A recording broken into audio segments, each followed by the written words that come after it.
जा पाती, लेकिन मैं लंगड़ी हूँ। गुड़िया बेटी, क्या आपको भी बेर खाने हैं? हाँ मम्मा, मेरा दिल तो बहुत है, मगर मैं लंगड़ी हूँ।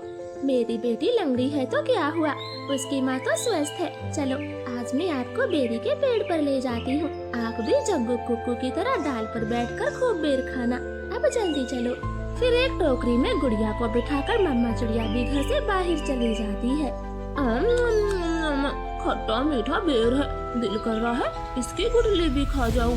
नहीं जग्गू, गुठली नहीं खाना, बेर बहुत है, तुम बेर को ही खाओ। मैं तो कुछ बेर अपने घर भी लेकर जाऊंगा। कुक्कू दोस्त, वो देखे आपकी मम्मा भी इसी तरफ आ रही है, शायद उन्हें भी खट्टे मीठे बेर खाने होंगे। फिर मम्मा चिड़िया गुड़िया के साथ पेड़ पर बैठ जाती है। गुड़िया तो कई महीनों के बाद घर से बाहर आई थी, वो बहुत खुश होती है। यहाँ कितना अच्छा लगता है, खुला आसमान, चारों तरफ पेड़ पौधे और ताजी ताजी हवा। लो गुड़िया बहन, ये बेर खाओ, ये और भी मजेदार है। ऐसे वो तीनों गुड़िया को बेर तोड़ तोड़ कर खिलाते हैं। दूर छिपी हुई बुरी चील उन पर नजर रखे हुए थी। अरे वाह, एक साथ चार चार शिकार है, किसी एक का खात्मा तो हो ही जाएगा, बड़ी तेज भूख लगी है। फिर वो बुरी चील धीरे धीरे बेरी के पेड़ तक पहुंच जाती है और एकदम से उन्हें घेर लेती। जग्गू और कुक्कू तो डर के मारे मम्मा चिड़िया के पीछे छुप जाते हैं। सब ऐसे ही खड़े रहो, अगर एक भी भागा तो कच्चा चबा जाऊंगी, बड़ी तेज भूख लगी है मुझे।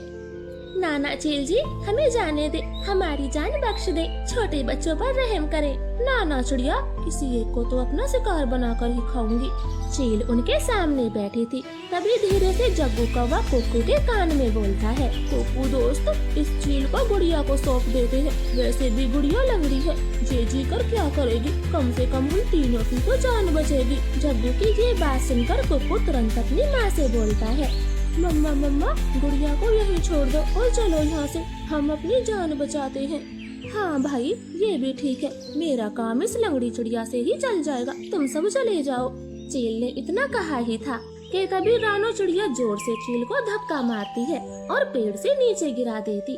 जग्गू कुक्कू, गुड़िया को साथ लेकर यहाँ से भाग जाओ, मैं इस चील को आपके पीछे नहीं आने दूंगी। बेटा जल्दी से भागो यहाँ से। इतना कहकर रानो चील पर हमला कर देती है और जग्गू और कुक्कू टोकरी लेकर वहाँ से भाग जाते हैं। चिड़िया और चील में काफी देर तक लड़ाई होती है और आखिर में चील रानो को जान से मार देती है। मरगी, छोटी चिड़िया मरगी, मुझसे लड़ने चली थी, अब तेरा मांस में मजे से खाऊंगी। कुक्कू भाई, मम्मा अभी तक घर नहीं आई। मम्मा को चील ने मार दिया है, वरना वो अब तक आ जाती। क्या जरूरत थी मम्मा को वहाँ ले जाने की? भाई, अगर हम वहाँ न होते तो वो बुरी चील आपको खा जाती, आप ऐसा क्यों बोलते हो? नहीं, हम चील के हाथ कभी न आते, वो तो तुम साथ में थी, इसलिए मम्मा ने चील से लड़ाई करने की सोची। तुम लंगड़ी थी ना, माँ को तेरी वजह से मरना पड़ा, अब तू ही माँ की हत्यारन है, समझी? ऐसे कुक्कू तो गुड़िया को ही दोषी ठहराता है। अब गुड़िया का ध्यान रखने वाला कोई नहीं था। कुक्कू सारे दिन बाहर घूमता फिरता, वो लंगड़ी बहन का बिल्कुल भी ख्याल नहीं रखता, चाहे वो भूखी हो या फिर प्यासी हो। भाई, सुबह से रात हो गई है, आप मेरे लिए कुछ खाने को नहीं लाए?